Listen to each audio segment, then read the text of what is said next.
Hello everyone, my name is Ashu and you are watching our YouTube channel Inside Scholar Academy. आप सभी जानते हैं topic के बारे में, क्या टॉपिक चल रहा है, लाइफ प्रोसेस के बारे में बात हो रही है। बहुत ही ज्यादा इंपॉर्टेंट टॉपिक है। मैं पिछले 2 लेक्चर्स में ये चीज आपको बता चुका हूँ। 2 दिन में हमने न्यूट्रिशन पढ़ा, कल हमने रेस्पिरेशन पढ़ा। आज आपका एक इंपॉर्टेंट टॉपिक है अगला, जिसका नाम है ट्रांसपोर्टेशन। ट्रांसपोर्टेशन के बारे में सब जानते होंगे, क्या होता है ट्रांसपोर्टेशन, नाम से पता चल रहा है। ट्रांसपोर्ट मतलब किसी भी सब्सटेंस को एक जगह से दूसरी जगह पहुंचाने की प्रोसेस ट्रांसपोर्टेशन कहलाती है। अब हमारी बॉडी में भी ट्रांसपोर्टेशन होता है। ब्लड सब्सटेंसेस को एक जगह से दूसरी जगह पहुंचाता है, वेस्ट मटेरियल को उसकी जगह पहुंचाता है और न्यूट्रिएंट्स को उसकी जगह पहुंचाता है। ठीक है, तो ये जो ट्रांसपोर्टेशन की प्रोसेस है वो सारी प्रोसेस किसके थ्रू होती है, क्या क्या ऑर्गेनल्स इसमें काम करते हैं, वो सारी चीज आप चैप्टर के अंदर पढ़ेंगे। तो बिना किसी देरी के चैप्टर को शुरू करते हैं। टॉपिक है भैया आपका आज का ट्रांसपोर्टेशन। देखिए, अभी मैंने आपको बताया ट्रांसपोर्टेशन क्या होता है। एक ऐसी प्रोसेस जिसमें किसी सब्सटेंस को एक जगह से दूसरी जगह पहुंचाया जाए। तो किसी सब्सटेंस को एक जगह से दूसरी जगह पहुंचाने की प्रोसेस क्या कहलाती है, वही ट्रांसपोर्टेशन कहलाती है। देखिए definition, transporting material from one place to another is term as transportation. ठीक है, किसी मटेरियल को एक प्लेस से दूसरे प्लेस पर ट्रांसपोर्ट करने की प्रोसेस क्या कहलाती है, ट्रांसपोर्टेशन कहलाती है। अब ये जो ट्रांसपोर्टेशन की प्रोसेस होती है वो ह्यूमन बींग्स के अंदर भी होती है, वो प्लांट्स के अंदर भी होती है। तो आप 1 बाय 1 पहले ह्यूमन बींग्स के बारे में ट्रांसपोर्टेशन पढ़ेंगे और उसके बाद पढ़ेंगे प्लांट्स का ट्रांसपोर्टेशन। तो बिना किसी देरी के शुरू करते हैं ट्रांसपोर्टेशन इन ह्यूमन बींग्स। अब ह्यूमन के अंदर जो ट्रांसपोर्टेशन होता है, उस ट्रांसपोर्टेशन को कराने के लिए एक ऑर्गन सबसे ज्यादा जिम्मेदार होता है, जिसका नाम है हार्ट। क्या नाम है भाई? हार्ट। सभी का दिल होता है, दिल टूटता भी है, दिल जुड़ता भी है, तो ये वही दिल है। असल में दिल टूटता जुड़ता नहीं है। दिल का एक मेजर फंक्शन क्या होता है, केवल ब्लड को ट्रांसपोर्ट करना। ठीक है, देखिए, heart is a muscular organ. Heart क्या है भाई? एक मस्कुलर ऑर्गन होता है, which as big as our fist. ठीक है, हमारी फिस्ट के शेप का होता है हमारा heart. It is composed as cardiac muscle. अभी आपने क्या पढ़ा कि जो हार्ट होता है एक मस्कुलर ऑर्गन होता है। कौन सी मसल का बना होता है? भी कार्डियक मसल का। आपने 9th क्लास में चैप्टर टिश्यू पढ़ा होगा। टिश्यू में जो मसल्स थी कार्डियक मसल, उन मसल्स का क्या बना होता है भाई? हार्ट बना होता है। और ये मसल्स कौन सी होती है? इनवॉलंटरी मसल्स होती है, यानी इन मसल्स का कंट्रोल आपके हाथ में नहीं होता। ठीक है, there are 4 chambers in our heart which prevent oxygenated blood from mixing with deoxygenated blood. हमारे हार्ट के अंदर 4 चैम्बर्स होते हैं, जिसमें ऊपर वाले 2 एट्रियम होते हैं और नीचे वाले 2 वेंट्रिकल होते हैं। इन एट्रियम और वेंट्रिकल का काम क्या होता है कि ये जो चैम्बर्स हैं वो प्रिवेंट करते हैं हमारे ब्लड को मिक्स होने से। हमारे बॉडी के अंदर 2 तरीके का ब्लड फ्लो होता है, पहला ऑक्सीजनेटेड और दूसरा डीऑक्सीजनेटेड। तो दोनों ही ब्लड हमारे हार्ट से होकर फ्लो करते हैं। तो दोनों ब्लड को सेपरेट रखने का काम, दोनों ब्लड को मिक्स होने से बचाने का काम किसका होता है? आपके चैम्बर्स का होता है। ठीक है भाई, दीज 4 चैम्बर्स आर, कौन कौन से होते हैं? पहला होता है राइट एट्रियम, दूसरा राइट वेंट्रिकल, ठीक है, तीसरा लेफ्ट एट्रियम और फोर्थ आपका लेफ्ट वेंट्रिकल। ठीक है, 4 चैम्बर्स हो गए, right atrium, right ventricle, left atrium और left ventricle. Clear? The left part of the heart is contain कौन सा ब्लड? Pure blood. यानी जो आपके हार्ट का लेफ्ट वाला पार्ट होता है, लेफ्ट वाली साइड जो होती है वो कौन सा ब्लड कैरी करती है भाई? प्योर ब्लड कैरी करती है। And the right one contain impure blood. बहुत सारे बच्चों को यहाँ कंफ्यूजन होती है कि राइट साइड में प्योर ब्लड होता है या लेफ्ट साइड में प्योर ब्लड होता है। तो आपको याद रखने का एक आसान तरीका मैं बताता हूँ। आपको क्या देखना है कि आपका हार्ट है वो कौन सी साइड में है? लेफ्ट साइड में है। तो जो प्योर ब्लड होगा वो लेफ्ट ही साइड में फ्लो करेगा। ठीक है, लेफ्ट साइड में कौन सा ब्लड होता है भी? प्योर। और राइट साइड में होता है आपका इम्प्योर ब्लड। आगे, the heart perform a rhythmic process of systole and diastole. हमारा हार्ट जो होता है वो 2 तरीके के प्रोसेस करता है। पहला होता है सिस्टोल और दूसरा होता है डायस्टोल। अब देखिए, सिस्टोल क्या है? Contraction of the cardiac muscle, यानी जो आपके हार्ट के अंदर जो मसल्स हैं वो क्या होंगी? कॉन्ट्रैक्ट होंगी। ठीक है, और डायस्टोल क्या होता है? Relaxation of cardiac muscle. 2 process होती है, contract relax, contract relax, contract relax. तो जो कॉन्ट्रैक्ट वाली प्रोसेस है उसको हम बोलते हैं सिस्टोल, और जो रिलैक्स वाली प्रोसेस है उसको हम बोलते हैं डायस्टोल। क्लियर? देखिए, through systole and diastole heart perform circulation of blood efficiently. यानी ये दोनों प्रोसेस जो होती हैं सिस्टोल और डायस्टोल, इन दोनों ही प्रोसेस को करके हमारा हार्ट सर्कुलेशन को परफॉर्म करता है, यानी ब्लड को सर्कुलेट कराने का काम या ब्लड को पंप कराने का काम पूरी बॉडी में ये दो प्रोसेस करती हैं। पहली क्या है सिस्टोल और दूसरी क्या है डायस्टोल। आई होप यहां तक सब कुछ क्लियर हो गया होगा। देखिए आगे, अब ये आपके सामने डायग्राम बना हुआ है ह्यूमन हार्ट का। अगर आप ध्यान से देखें तो इसके बीच में पार्टीशन है। ये क्या है भाई, एक पार्टीशन है। ये कौन सी साइड है, लेफ्ट साइड है, और ये कौन सी साइड है भाई, राइट साइड है। कौन सी साइड है, राइट साइड है। अगर मैं ऐसे खड़ा हूं देखो इस तरह से, तो ये कौन सी साइड हो गई, लेफ्ट साइड हो गई। यहाँ पे कौन सा ब्लड है, प्योर ब्लड। इस साइड में कौन सी साइड हो गई, राइट साइड, और इस साइड में कौन सा ब्लड है, इम्प्योर। ये जो ब्लू कलर है वो डिनोट कर रहा है इम्प्योर ब्लड को, और ये ऑरेंज कलर या रेड कलर जो है वो किसको डिनोट कर रहा है, प्योर ब्लड को। किसको डिनोट कर रहा है भाई, प्योर ब्लड को। यहां पर कौन सा रहेगा, इम्प्योर, इम्प्योर। ठीक है, अब मैकेनिज्म समझिए हार्ट का क्या है। ये ऊपर जो बड़ी वेन आपको नजर आ रही है इसको हम बोलते हैं वेना कावा। ठीक है, क्या बोलते हैं भाई, वेना कावा। एक यहां पर वेना कावा है और एक यहां पर वेना कावा है, इसको हम बोलते हैं सुपीरियर वेना कावा, और ये वाली होती है inferior vena cava. Inferior vena cava lower body से आपका इम्प्योर ब्लड लेकर आएगी, और superior vena cava upper body से इम्प्योर ब्लड को लेकर आएगी। दो तरह की वेना कावा होगी, सुपीरियर और इंफीरियर। सुपीरियर अपर बॉडी से इम्प्योर ब्लड लाएगी और इंफीरियर लोअर बॉडी से इम्प्योर ब्लड लाएगी। तो दोनों से इम्प्योर ब्लड कहां पर आया भाई, राइट एट्रियम के अंदर। ब्लड कहां पर आया आपका, राइट एट्रियम के अंदर। अब जो राइट एट्रियम है उसकी कैपेसिटी होती है 70 ml। क्या होती है भाई, 70 ml। यानी हर एक चैम्बर, या आपके हार्ट के अंदर 4 चैम्बर हैं, 1 2 3 4, और हर एक चैम्बर की जो कैपेसिटी है ब्लड की वो है अप्रोक्स 70 ml। तो यहां पर 70 ml आपका ब्लड जो है वो फिल हो जाएगा। तो फिल होने के बाद ये प्रेशराइज करेगा यहां पर प्रेजेंट वॉल्व को, जिसका नाम होता है ट्राइकस्पिड वॉल्व। लिखा हुआ नहीं है, क्या नाम होता है भाई, tricuspid valve. Tricuspid valve, tricuspid valve open हो जाएगा। ओपन होने के बाद जो राइट एट्रियम में प्रेजेंट ब्लड है वो कहां जाएगा भाई, राइट वेंट्रिकल में। फिर से वही प्रोसेस होगी, पूरा जो 70 ml ब्लड था वो नीचे आ गया। अब ये ब्लड कहां पहुंचेगा भाई, आपकी पल्मोनरी आर्टरी में। ये आर्टरी इस ब्लड को लेकर जाएगी आपके लंग्स के अंदर। कहां लेकर जाएगी, लंग्स के अंदर।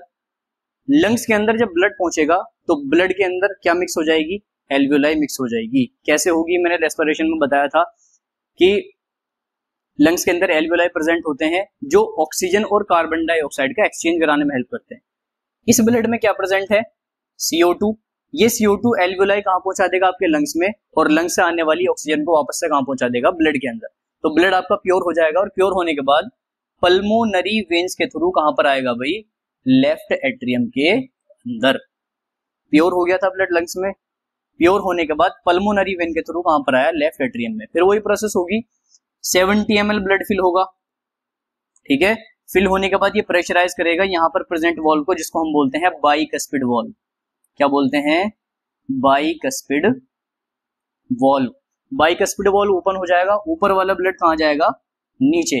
फिर ये ब्लड आपकी ओर्टा, यहां पर एक वेन है जिसको हम बोलते हैं ओर्टा, इसके थ्रू पूरी बॉडी में आपका प्योर ब्लड फ्लो हो जाएगा। ये होता है mechanism of heart. I hope सबको ये चीज क्लियर हो गई होगी। देखिए मैं एनिमेशन से आपको दिखाता हूं एक बार। देखिए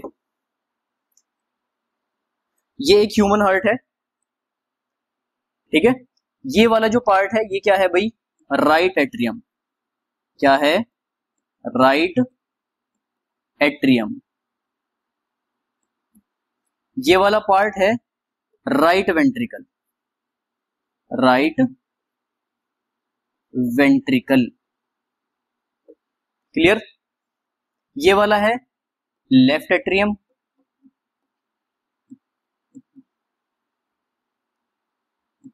और ये वाला है आपका लेफ्ट वेंट्रिकल। ठीक है, चारों चैम्बर्स हो गए, right atrium, right ventricle, left atrium और लेफ्ट वेंट्रिकल। ठीक है, अब देखिए ये जो वेन आपकी जा रही है ये वाली, ये है आपकी पल्मोनरी आर्टरी। क्या है? Pulmonary artery. कौन सी आर्टरी है भाई? Pulmonary artery. ठीक है, यहां से एक वेन आ रही है यहां पर, यानी यहां से यहां पे एंटर कर रही है लेफ्ट एट्रियम के अंदर। ये कौन है? आपकी pulmonary vein, pulmonary vein. Clear यहां तक? Right atrium, right ventricle, left atrium, left ventricle. ये बड़ी वाली वेन जो है वो क्या है? Pulmonary artery. ठीक है, और ये क्या है भैया? आपकी पल्मोनरी वेन। ये जो पल्मोनरी आर्टरी है वो इम्प्योर ब्लड को लेकर जाती है। किसको लेकर जाती है? इम्प्योर ब्लड को। कहां पर? आपके लंग्स में। कहां पर लेकर जाएगी भी? आपके लंग्स के अंदर। ठीक है, अब लंग्स से पल्मोनरी वेन, लंग्स से पल्मोनरी वेन प्योर ब्लड को कहां लेकर आएगी? आपके लेफ्ट एट्रियम के अंदर। मैकेनिज्म मैंने आपको बताया था, देखिए वीडियो से समझिए।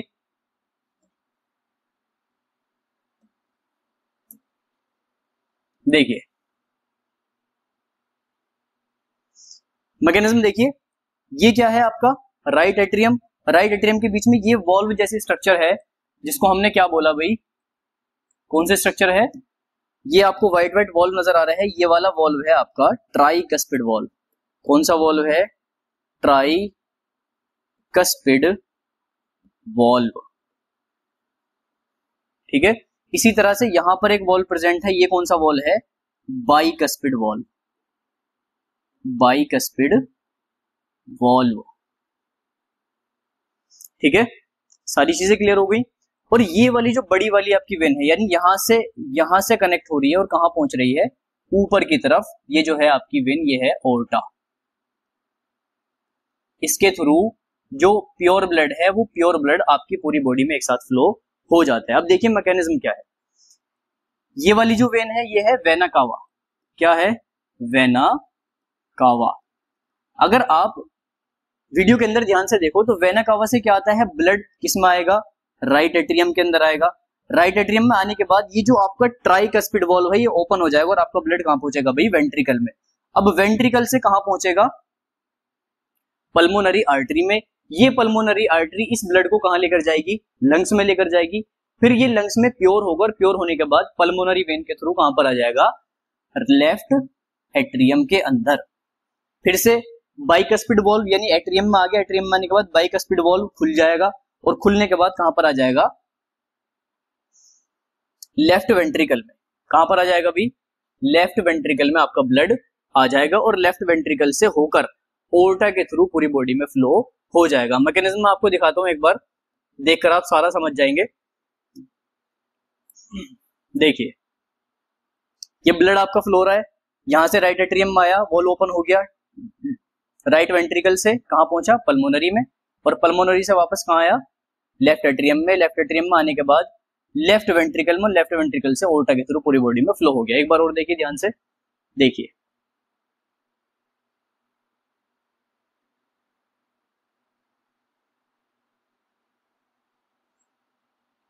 ठीक है भाई। आई होप यहां तक आपको टॉपिक सारा समझ आ गया होगा। ठीक है, चलिए आगे चलते हैं।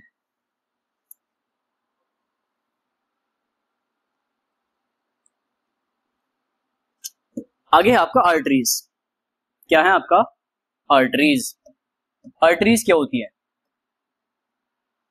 देखिए, these are thick walled vessels that transport oxygenated blood from the heart to the different organs. यानी आर्टरीज एक ऐसी वेसल्स होती हैं जो ऑक्सीजनेटेड ब्लड को पूरी बॉडी में ट्रांसपोर्ट करती हैं। ठीक है, सारी आर्टरीज क्या करेंगी? केवल प्योर ब्लड को कैरी करेंगी। कौन से ब्लड को कैरी करेंगी? प्योर ब्लड को कैरी करेंगी। लेकिन एक एक्सेप्शन है इसमें, वो कौन है? Pulmonary artery. अभी आपने हार्ट के डायग्राम में देखा था, पल्मोनरी आर्टरी इम्प्योर ब्लड को कहां लेकर जा रही थी? लंग्स में लेकर जा रही थी। तो पूरी बॉडी में केवल अकेली आर्टरी ऐसी होती है जो इम्प्योर ब्लड को कैरी करती है, जिसका नाम होता है पल्मोनरी आर्टरी। तो pulmonary artery is the exception for the arteries because it is only artery which carry deoxygenated blood from the heart to the lungs. Clear भाई यहां तक? ठीक है, आगे चलते हैं। आगे आपका वेन्स, जितनी भी वेन्स होंगी वो सब कौन सा ब्लड कैरी करेंगी भाई? इम्प्योर ब्लड कैरी करेंगी सारी ही वेन्स। लेकिन एक वेन ऐसी होती है जिसका नाम है पल्मोनरी वेन, जो कि प्योर ब्लड कैरी करती है, यानी जो आपके लंग्स में ब्लड गया है डीऑक्सीजनेटेड, उस डीऑक्सीजनेटेड ब्लड को लंग्स से लेफ्ट एट्रियम में लाने का काम किसका होता है? पल्मोनरी आर्टरी का होता है। Veins contain walls which prevent backflow of blood, यानी जितनी भी वेन्स होती हैं उनमें क्या प्रेजेंट होते हैं? वॉल प्रेजेंट होते हैं जगह जगह पर, जिससे आपका ब्लड बैकफ्लो होने से प्रिवेंट हो जाए। ठीक है भाई, समझ आ गया यहां तक? ठीक तो यहां तक आई होप सब कुछ क्लियर हो गया होगा। ठीक है भाई, आगे चलते हैं। आगे आती है आपकी कैपिलरीज। ठीक है, अभी आपने क्या पढ़ा? आर्टरीज पढ़ा जो प्योर ब्लड को कैरी करती थी, उसके बाद में पढ़ी आपने वेन्स जो इम्प्योर ब्लड को कैरी करती थी। अब आप पढ़ेंगे कैपिलरीज। देखिए, the smallest type of blood vessels, ये क्या होती है? एक स्मॉलेस्ट टाइप होती है किसकी? ब्लड वेसल्स की, जिसको हम क्या बोलते हैं? कैपिलरीज।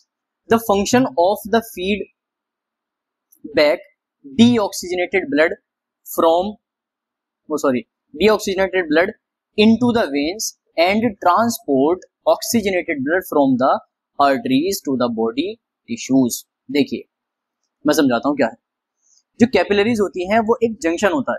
जंक्शन का मतलब यानी एक ऐसा प्लेस जहां पर आर्टरीज और वेन्स दोनों कनेक्टेड होती है। देखिए, वेन्स जो है ब्लू कलर की हैं, जिसने क्या कर रखा है? इम्प्योर ब्लड कैरी कर रखा है।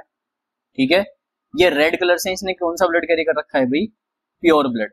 तो ये आपस में यहां पर कनेक्टेड हैं। ये जो कनेक्टेड वाला पार्ट है इसको हम बोलते हैं कैपिलरीज। क्या बोलते हैं भाई?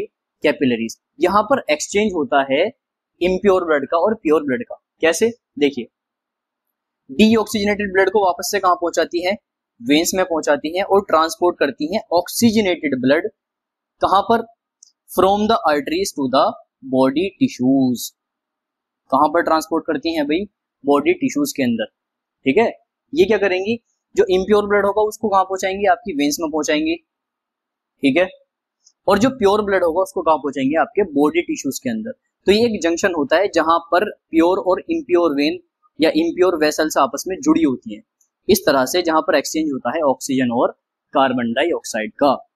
ठीक है, आई होप क्लियर हो गया होगा सब कुछ। देखिए, आगे चलते हैं। इसके बाद में है आपका ब्लड। ब्लड, बहुत देर से ब्लड के बारे में बात हो रही है। जितने भी न्यूट्रिएंट्स होंगे, जितने भी वेस्ट मटेरियल्स होंगे, वो सब कौन ट्रांसपोर्ट करता है भाई? ब्लड ट्रांसपोर्ट करता है। कौन करता है? ब्लड। देखिए, it is a connective tissue that connects whole body's organs together. Blood क्या है? कनेक्टिव टिश्यू है। 9th क्लास में आपने पढ़ा होगा। ठीक है, ब्लड क्या है? कनेक्टिव टिश्यू है जो हमारी बॉडी के सारे ऑर्गन्स को आपस में कनेक्ट करके रखता है। ठीक है, सभी ऑर्गन्स के अंदर ब्लड फ्लो होता है, जाहिर है। तो ब्लड जो न्यूट्रिएंट्स मटेरियल को लेकर जाता है वो सारे कहाँ पहुंचते हैं? आपके ऑर्गन्स के अंदर पहुंचते हैं। ठीक है, तो सारे ऑर्गन को आपस में जोड़ने का काम कौन करता है? ब्लड करता है। इसलिए इसको हम क्या बोलते हैं? Connective tissue. समझे भाई? कनेक्टिव टिश्यू क्यों बोला जाता है? क्योंकि ये हमारे बॉडी के सभी ऑर्गन को एक साथ जोड़ के चलता है। ठीक है, it carries various substances in the body. ये कैरी करता है बॉडी के अंदर अलग अलग तरह के सब्सटेंसेस। जो ब्लड होता है हमारे लिए एक तरह का ट्रक है, जिस ट्रक के अंदर हम अपने न्यूट्रिएंट्स मंगवाते हैं। ठीक है, उस ट्रक से हमारे बॉडी में क्या आ गए? न्यूट्रिएंट्स आ गए, और जो वेस्ट मटेरियल हम उसी ट्रक में लाद के वापस छोड़ देते हैं। तो ब्लड का काम क्या है? मेजरली ट्रांसपोर्ट करना किसका? सब्सटेंसेस का। तो ये क्या करता है? कैरी करता है वेरियस सब्सटेंस को हमारी बॉडी के अंदर। It consist of 3 main components. ठीक है, ये कंसिस्ट करता है 3 कंपोनेंट्स। वो 3 कंपोनेंट्स कौन कौन से हैं? नंबर 1 है आपका प्लाज्मा, नंबर 2 है आपका ब्लड सेल्स, और नंबर 3 है आपकी नंबर 3 है आपकी प्लेटलेट्स। ठीक है, प्लाज्मा, ब्लड सेल्स और प्लेटलेट्स। देखिए समझिए क्या करके, it is clear colourless liquid that makes up majority of blood matrix. ठीक है, सबसे ज्यादा ब्लड मैट्रिक्स को बनाने का काम जिसका होता है वो होता है प्लाज्मा। और ये कैसा होता है, कलरलेस सब्सटेंस होता है। ब्लड के अंदर जो कलरलेस सब्सटेंस होगा वो कौन होगा भाई, प्लाज्मा होगा। ठीक है, आगे देखिए उसके बाद में blood cells. There are two primarily type of blood cells, यानी जो हमारी बॉडी के अंदर ब्लड सेल्स प्रेजेंट होती है वो दो तरीके की होती है। पहली होती है आरबीसी और दूसरी होती है डब्ल्यूबीसी। आप सभी बच्चे जानते होंगे। देखिए आरबीसी के बारे में देखिए पहले, it has a red colour pigment, red colour pigment है तभी रेड कलर की होती है। That called haemoglobin that gives red colour to the blood. और हीमोग्लोबिन क्या करता है, also transfer oxygen in the blood. ठीक है, हमारी जो आरबीसीज होती हैं उसके अंदर रेड कलर का पिगमेंट होता है जिसको हम क्या बोलते हैं, हीमोग्लोबिन बोलते हैं। और हीमोग्लोबिन पर ही हमारी ऑक्सीजन स्टिक होकर ट्रांसपोर्ट होती है। यानी अगर आपसे पूछे कोई कि आरबीसी हमारे ब्लड के अंदर हीमोग्लोबिन ट्रांसपोर्ट कौन करता है, वो सॉरी हमारे ब्लड के अंदर ऑक्सीजन ट्रांसपोर्ट कौन करता है, तो कौन करती है, आरबीसी। क्यों करती है, क्योंकि उसके अंदर क्या प्रेजेंट होता है, हीमोग्लोबिन प्रेजेंट होता है। क्लियर। अगला क्या है भाई, WBC. These are white blood cells. ठीक है, these white cells are involved in immunological system. ये जो डब्ल्यूबीसीज होती हैं वो हमारी बॉडी के अंदर इम्यून सिस्टम को बनाने में हेल्प करती हैं। जितने बैक्टीरियाज वायरसेस आपकी बॉडी में एंटर कर जाते हैं तो ब्लड में प्रेजेंट आपकी डब्ल्यूबीसी उन बैक्टीरियाज को खत्म करने में हेल्प कराती है। तो एक तरह से इम्यून सिस्टम को बिल्ड करने में किसका हाथ है, सबसे बड़ा डब्ल्यूबीसी का हाथ है। ठीक है भाई, आगे देखिए तीसरा क्या है, platelets. Platelets act as protective mechanism to stop excessive blood loss. आप सभी ने देखा होगा किसी की चोट लग जाती है तो ऐसा तो नहीं कि चोट लगने के बाद आपका ब्लड फ्लो ही हो रहा है, लगातार बहता चला जा रहा है, ऐसा तो नहीं होता। चोट लगने के कुछ टाइम के बाद में ब्लड में क्लोटिंग होना शुरू हो जाती है और आपका ब्लड बहना रुक जाता है। तो वो जो ब्लड बहना रुकता है वो किसकी वजह से रुकता है भाई, प्लेटलेट्स की वजह से, क्योंकि ये एक प्रोटेक्टिव मैकेनिज्म बनाता है जो आपके ब्लड के कोगुलेशन में हेल्प करता है। ठीक है, these are perform as the function of coagulation of blood. Clear यहां तक। चलिए आगे चलते हैं। आगे देखिए भाई लिम्फ। हमारी बॉडी के अंदर दो तरीके का सिस्टम होता है, पहला होता है सर्कुलेटरी सिस्टम और दूसरा होता है लिम्फेटिक सिस्टम। ठीक है, ब्लड और लिम्फ दोनों अलग अलग होते हैं। देखिए लिम्फ मिमिक्स ब्लड, मिमिक्स मतलब ब्लड की तरह होता है, but does not include red blood cells. जो लिम्फ होता है वो ब्लड की तरह होता है लेकिन उसमें रेड ब्लड सेल्स नहीं होती। It perform when fluid leak from the tissues. ये परफॉर्म कब करता है, जब आपके टिश्यूज से फ्लूइड लीक हो जाए and collected by the lymph veins. ठीक है भाई, सपोज कीजिए किसी टिश्यू से कोई लिक्विड रिलीज हुआ, लिक्विड में क्या होगा, मेजरली प्रोटीन होंगे और अदर सब्सटेंसेस होंगे, तो वो इकट्ठे कर लिए जाते हैं किसके थ्रू, लिम्फ वेन्स के थ्रू, और उसको रिटर्न कर दिया जाता है टू द ब्लड कैपिलरीज। ठीक है, इकट्ठा किया लिम्फ वेन्स ने तो वापस से कहां छोड़ दिया, ब्लड कैपिलरीज के अंदर छोड़ दिया। It is yellowish fluid that contain less protein than blood. ये कैसा होता है, येलोइश फ्लूइड होता है और कंटेन करता है प्रोटीन, लेकिन ब्लड से ज्यादा प्रोटीन कंटेन नहीं करता। It provides nutrients to the cell. ठीक है, सेल को क्या प्रोवाइड करता है, न्यूट्रिएंट्स प्रोवाइड करता है, and tissues to protecting our body from viruses, bacterias and cancerous cell.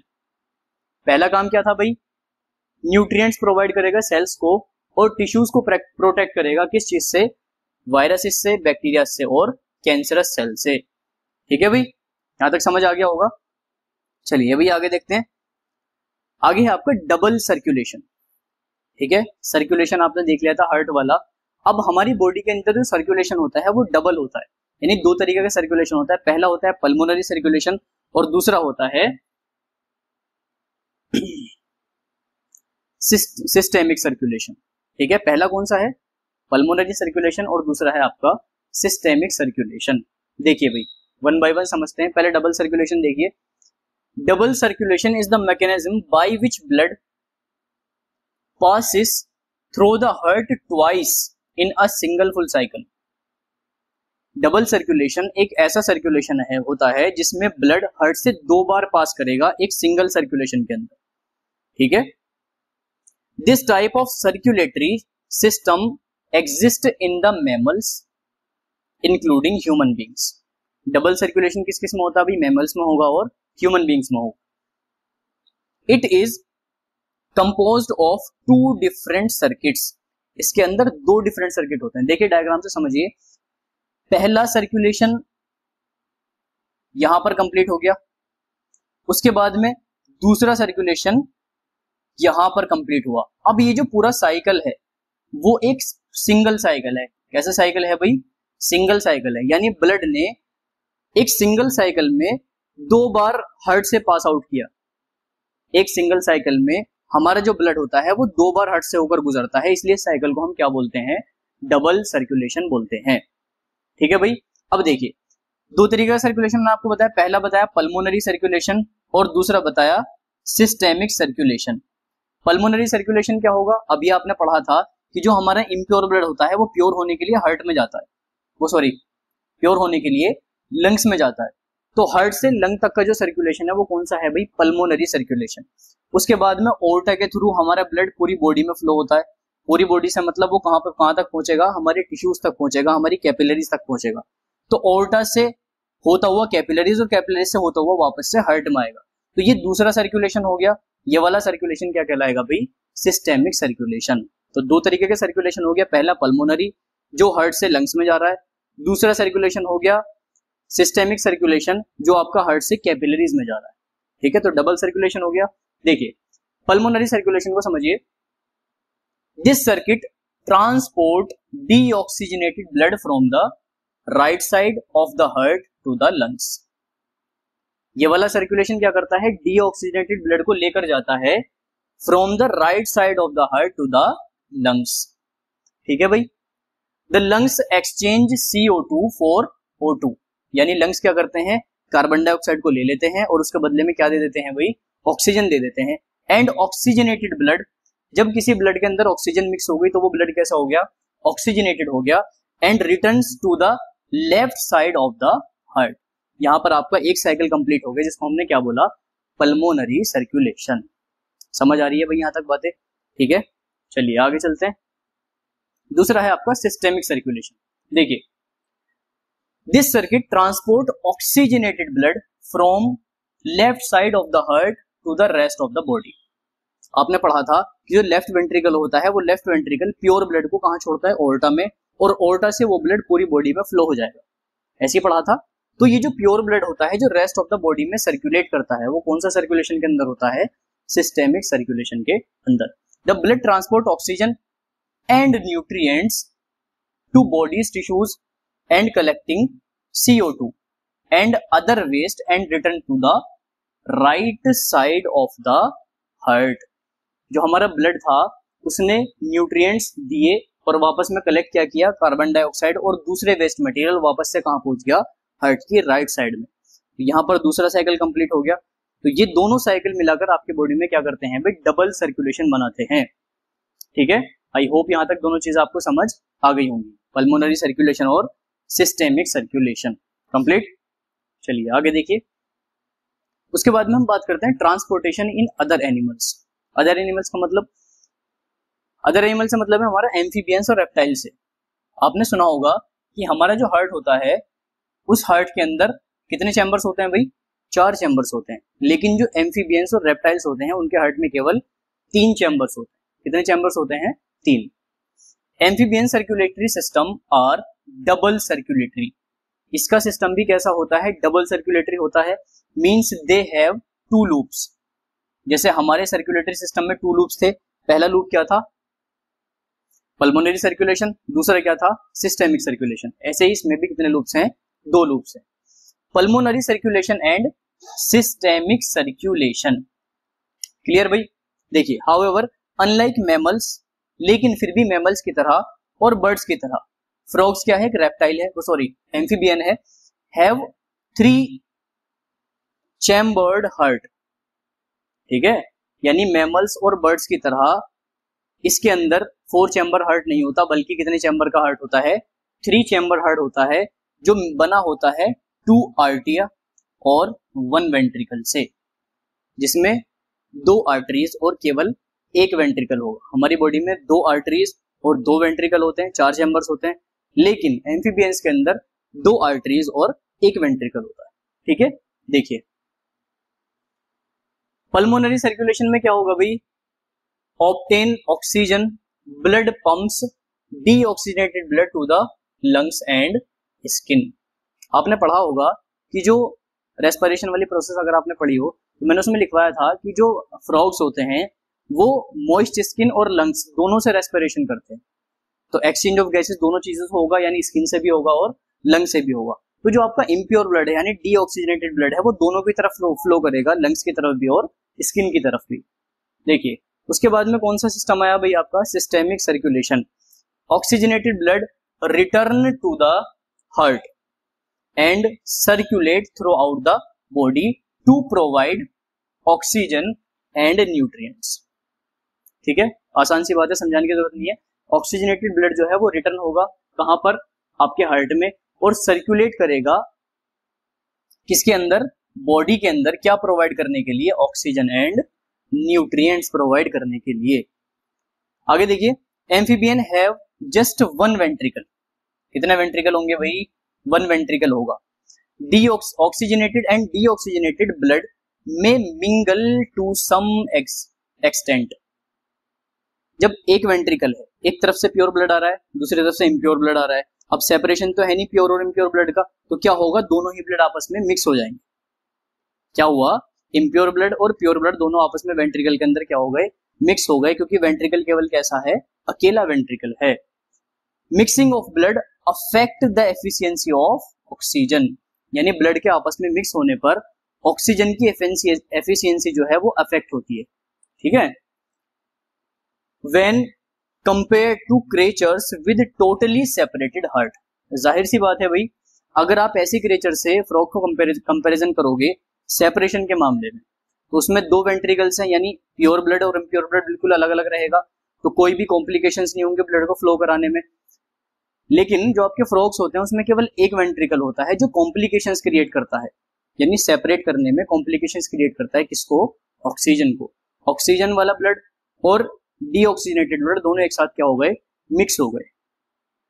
Amphibians make up for this though in other ways like skin respiration, और इसीलिए जो एम्फीबियंस होते हैं वो रेस्पिरेशन के लिए स्किन का भी इस्तेमाल करते हैं, क्योंकि उनके वेंट्रिकल में दोनों ही तरह का ब्लड आपस में मिक्स हो जाता है। तो समझे, लंग्स में, वो फ्रॉग्स में दोनों तरीके का रेस्पिरेशन क्यों होता है, स्किन का भी और लंग्स का भी, क्योंकि उनमें एक ही वेंट्रिकल होता है और वो दोनों तरह के ब्लड को आपस में मिक्स कर देता है, जिसकी वजह से उसको सेपरेट करने के लिए आपके फ्रॉग्स को स्किन रेस्पिरेशन की जरूरत पड़ती है। ठीक है भाई, आई होप यहां तक समझ आ गया होगा सबको। देखिए, ये होता है सर्कुलेटरी सिस्टम इन एम्फीबियंस। देखिए ये क्या है भाई, एट्रियम है, ये भी एट्रियम है, और अगर आप नीचे देखो ध्यान से तो यहां पर कोई भी सेपरेशन नहीं है, वेंट्रिकल कैसा है, केवल सिंगल वेंट्रिकल है। अब यहां पर क्या आया, प्योर ब्लड आया, वो भी कहां पर आया, वेंट्रिकल के अंदर। इम्प्योर ब्लड जो आया वो भी कहां पर आया, वेंट्रिकल के अंदर। तो दोनों ब्लड आपस में क्या हो जाते हैं, मिक्स हो जाते हैं। क्या हो जाते हैं भाई, मिक्स हो जाते हैं। अब इन दोनों मिक्स ब्लड में से ऑक्सीजन को सेपरेट करने के लिए जो आपके एम्फीबियंस होते हैं वो मॉइस्ट स्किन का इस्तेमाल करते हैं रेस्पिरेशन करने के लिए। समझे मेरी बात, ठीक है। चलिए आगे देखते हैं। आगे है ट्रांसपोर्टेशन इन प्लांट। यहां तक की जो बात थी वो ट्रांसपोर्टेशन इन एनिमल की थी। आई होप सबको सारी चीजें क्लियर हो गई होंगी। अगला हमारा टॉपिक है transportation in plant. Plant separately transport food and water. हमारी बॉडी के अंदर जो फूड एंड वाटर है वो ब्लड के अंदर मिक्स होकर फ्लो हो जाता है, लेकिन जो प्लांट्स होते हैं वो वाटर का ट्रांसपोर्ट अलग करते हैं और फूड का ट्रांसपोर्ट अलग करते हैं। अब फूड और वाटर का ट्रांसपोर्ट करने के लिए प्लांट्स के अंदर दो मेजर चीजें होती हैं, पहला होता है जाइलम और दूसरा होता है फ्लोएम। देखिए सबसे पहले जाइलम की बात करते हैं। It transport water and minerals from the root of the plant to the from the root of the plant and to the other part of the plant. देखिए जो आपका जाइलम होता है वो प्लांट की रूट से वाटर और mineral को ट्रांसपोर्ट करने का काम करता है प्लांट के अलग अलग पार्ट्स के अंदर। आपने कभी भी देखा हो, ऐसा तो नहीं होता कि आप अगर पानी डाल रहे हैं तो पौधे के पत्तों के ऊपर डालेंगे, नहीं ना, पानी जो डालते हो आप जड़ों के अंदर डालते हो। जड़ों में एक सक्शन क्रिएट होता है जिसके थ्रू वो पानी कहाँ पहुंचता है, पौधों के अलग अलग पार्ट्स के अंदर पहुंचता है। तो जाइलम एक ऐसा कंपोनेंट है जो जमीन में डाले हुए वाटर को प्लांट के अलग अलग पार्टों में पहुंचाने का काम करता है।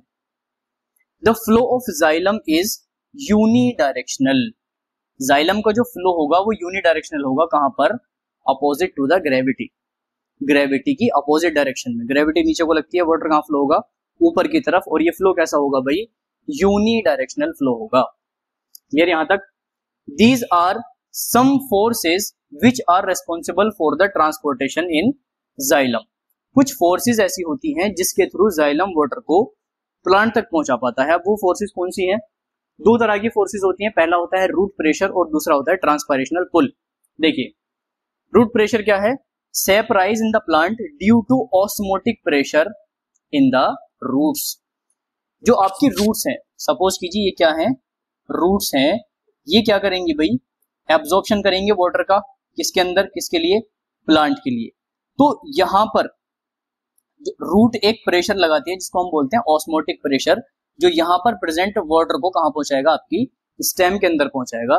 तो ऐसा प्रेशर जिसके थ्रू कोई रूट वाटर पर प्रेशर लगाकर उसको कहां पहुंचाए, स्टेम के अंदर पहुंचाए, इस तरह का प्रेशर क्या होगा, रूट प्रेशर होगा। दूसरा क्या है, transpirational pull. When leaves continue to loss water it draws the water column upward. Transpirational pull majorly है क्या? ट्रांसपायरेशनल पुल एक ऐसा पुल होता है जिसके थ्रू आपकी जो लीव्स होती हैं वो वाटर को ट्रांसपायरेट करती हैं। क्या करती हैं? ट्रांसपायरेट करती हैं, एवोपरेट करती हैं। ठीक है भाई, तो इस तरह का प्रेशर जो होगा वो क्या कहलाएगा, ट्रांसपायरेशनल पुल। आगे है आपका भी फ्लोएम। फ्लोएम क्या करेगा? फ्लोएम करेगा आपके फूड मटेरियल को ट्रांसपोर्ट। देखिए, phloem transport food material to the various part of the plants. This process is called translocation. दोनों टर्म्स अलग अलग हैं भाई, पेपर में पूछ सकता है। ट्रांसपोर्टेशन और ट्रांसलोकेशन में क्या डिफरेंस है और कौन कौन करता है? ट्रांसपोर्टेशन कौन करता है? जाइलम करता है। ट्रांसपोर्टेशन में क्या क्या होगा, वाटर एंड मिनरल्स होंगे। ट्रांसलोकेशन कौन करेगा? फ्लोएम करेगा। इसमें क्या हो गया, केवल आपका फूड मटेरियल्स। क्या होगा भाई, फूड मटेरियल्स होगा। It translocate protein, sugar, amino acid and other materials. क्या क्या ट्रांसपोर्ट करता है? प्रोटीन करेगा, शुगर करेगा, अमाइनो एसिड करेगा और दूसरे एसेंशियल सब्सटेंसेस को ट्रांसलोकेट करेगा। Energy is required for this process. ठीक है भाई, इस वाली प्रोसेस में किसकी जरूरत पड़ेगी? एनर्जी की जरूरत पड़ेगी। It is A by directional flow. ये फ्लो कैसा होता है? बाई डायरेक्शनल होता है, यानी ये ऊपर से नीचे की तरफ को भी आ सकता है और नीचे से ऊपर की तरफ को भी आ सकता है। तो इसका फ्लो कैसा होता है प्लांट्स के अंदर? बाई डायरेक्शनल होता है। क्लियर? आगे है, there is also a force named osmotic